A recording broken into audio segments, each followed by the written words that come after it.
West Michigan to protect and alert you. We begin with breaking news right now. And we do begin with breaking news on this Friday. 2 federal judges have just ruled nearly simultaneously today that President Trump's administration must continue to fund SNAP. This comes as SNAP benefits were set to expire within a matter of hours, a program upon which some 42 million Americans rely. As several states sued the White House for not tapping into an emergency fund amid the ongoing government shutdown, arguing it's mandated by law, and apparently these 2 federal judges have agreed. The White House says the fund is for natural disasters and not for a shutdown. It likely won't be a perfect fix, though, and people around the country and here in West Michigan are stepping up to fill the gap. We've got more on that coming up. But first, we are continuing to follow developing news out of Dearborn tonight after multiple people were arrested for allegedly plotting a terror attack on this Halloween. FBI Director Kash Patel made the announcement on a social media post this morning. The FBI and state police were seen in a neighborhood near Fordson High School in Dearborn, as well as in Inkster. Now, additional information is unknown tonight, but FBI Director Patel says more details will be released later. Authorities say there is no current threat to the general public here in Michigan. Meanwhile, a former Homeland Security advisor is providing some insight into that alleged terror plot that was thwarted today. News Channel 3's Autumn Pitcher is live in studio with his perspective on what we know so far. Autumn. Yes, Sandy. Michael McDaniel says the FBI is always on alert for potential terror attacks. He says Michigan isn't as big of a target as other places, but attacks can happen anywhere. He's commending the FBI for their hard work in keeping the community safe. An alleged terrorist attack planned for Halloween weekend. The FBI raiding homes in Dearborn and Inkster. We don't know what the target is, but the potential for a loss of life was certainly there. Former Homeland Security advisor Michael McDaniel has decades of knowledge and experience about serious threats like these, telling me he believes the suspects were using the holiday to their advantage. One of the potentials would be where there's a large group for a community-led Halloween party for kids, or it could have been against a mass of kids and their parents tonight. There was an event close to Halloween in New York City a few years back where the guy used a vehicle as the means of attack. Similarly, on the first of the new year, what law enforcement called an ISIS-inspired terrorist attack in New Orleans. The suspect driving into a crowd on the city's iconic Bourbon Street, killing 14 people. Top federal law enforcement officials say the planned attack over this Halloween weekend is tied to international terrorism. In terms of potential terror attacks, regrettably, this is still an ongoing business. McDaniel says the FBI is always vetting these threats to stop. Commending the FBI Detroit field office for tracking down the suspects so quickly. In the Detroit field office of the FBI has been robust from the very beginning. I am not surprised by this quick work. Again, FBI Detroit has confirmed that there is no ongoing threat to public safety in Michigan. McDaniel says it's safe to go trick-or-treating with your kids tonight, but it is important to remember beware of your surroundings. Live in studio, Autumn Pitcher, News Channel 3.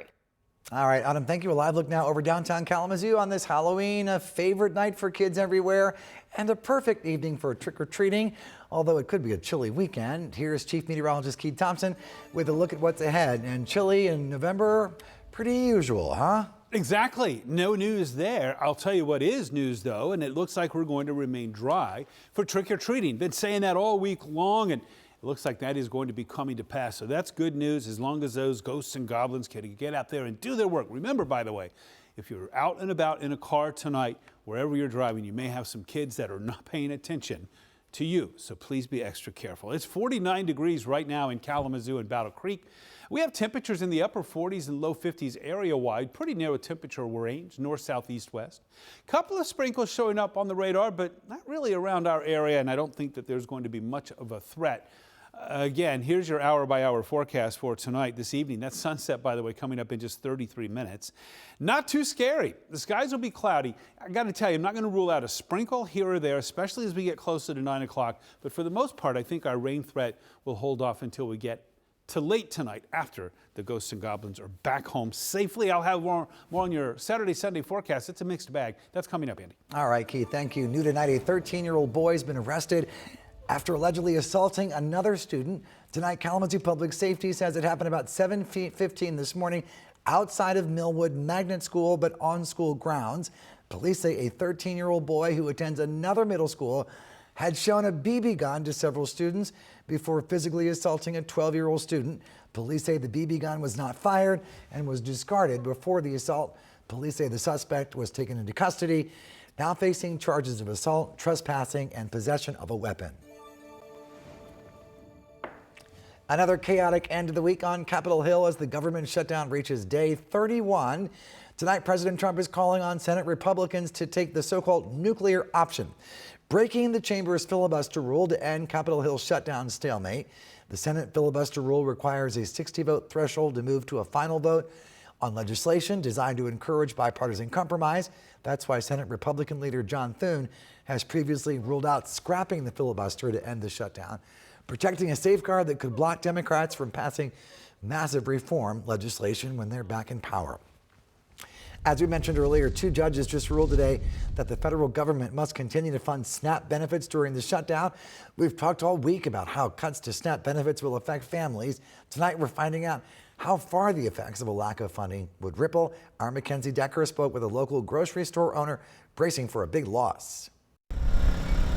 Owner of Midtown Fresh in Kalamazoo, Paul Petros, says he's struggling, anticipating the loss of SNAP. There's going to be some family suffering. It's personal to him because his family understands the system. It took our family years till I was a grown man for us to get my family out of welfare. It is not easy as people think. Although he's no longer on SNAP, he's one of millions bracing for it to go away. Petros says 20 to 25% of his revenue comes from SNAP, and it's been growing year after year. It's actually devastating to see that business kind of like vanish, and those are customers that are loyal customers to us.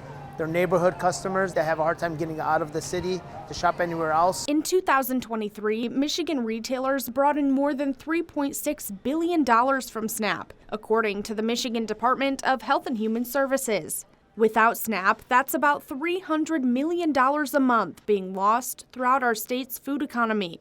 Petros says his store was finally recovering after a series of construction projects cost him about 20% of his normal business last summer. Even with those concerns, Petros says he's not even considering the most common methods of recouping revenue. I don't want to think about layoffs because that kills me and I feel like a failure if I have to do that. And raising prices is just not an option. Stuff's just too expensive. Instead, Petros is leaning on the community's support, with some even reaching out and offering donations.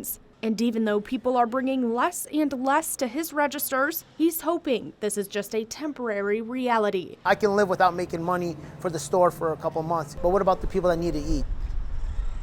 In anticipation of the loss of benefits, News Channel 3 has done many stories on resources throughout our area over the past few days. For anyone struggling, this information is in a banner at the top of our website, WWMT.com. In Kalamazoo, I'm Mackenzie Decker. Meanwhile, the city of Portage and Kalamazoo Metro Transit are partnering on a food drive for 12 Baskets Food Pantry. News Channel 3's Tyler Brumman explains how far these donations will go when it comes to feeding the hungry. Leaders at 12 Baskets Food Pantry tell me they're grateful the city is stepping in to help out. They say they're seeing a bigger demand right now, and so many people are facing uncertainty. And it's a need they saw on full display today during an event that was planned well before the government shutdown. All right, Kathleen, I got it. Heidi Helmus volunteers with 12 Baskets Food Pantry in Portage. She says turnout at Friday's perishables only distribution was much higher than expected. We're seeing a lot of concern for what's going to happen with the many people that will be affected by this. We will see more people. We've already seen an uptick in the amount of people asking and the inquiry. One by one, families drove through, picking up groceries. It's happening with just hours left until SNAP benefits expire at the national level. We have to take care of our people, and that's why all of us are here. We're all volunteers. We are unpaid. We do this many, many hours a day. And the city of Portage is stepping up. People have ongoing needs, especially entering into the coldest months of the year in the state of Michigan and the holiday season. Portage Mayor Patricia Randall tells me you can drop off non-perishable food items at City Hall. And next week, City and Kalamazoo Metro employees will drop off the donations at 12 baskets. Or we all need to care about each other, and as we enter a season of being thankful and grateful, I would like to extend that gift to them as well. And we are seeing so many good partnerships. It's just amazing what we will see at the outcome and how many thousands of pounds of non-perishables that we will receive from them. Now, as for Stuff the Bus, it runs until next Thursday. City Hall, by the way, will be open tomorrow from 8 in the morning to 4 in the afternoon, so you can drop off donations. We have all of that information right now on our website, WWMT.com. In Portage, Tyler Brummett, News Channel 3. And the Michigan State Police 5th District says they're holding a month-long food drive beginning tomorrow through the month of November to support local families and local food banks. Collection sites will be at all 5th District police posts. That includes Pawpaw, Niles, Wayland, Marshall, and district headquarters. They say each post will be partnering with a local food pantry or nonprofit to make sure all food donations directly support local communities. You can drop items off at post lobbies Monday through Friday, 8 a.m. to 4, and that's beginning next week. All right, coming up tonight, Kalamazoo Public Safety asking for your help tonight to identify a suspect in local break-ins, what we've learned about the case so far. Plus, it's the first week of the playoffs for high school football. We've got a preview of a major rematch with the season on the line. And the weather looks to be cooperating for the trick-or-treaters, for the high school football players. Will it cooperate for your weekend? I'll have the answer to the question in the 7-day forecast as we say hello to Battle Creek. That's coming up.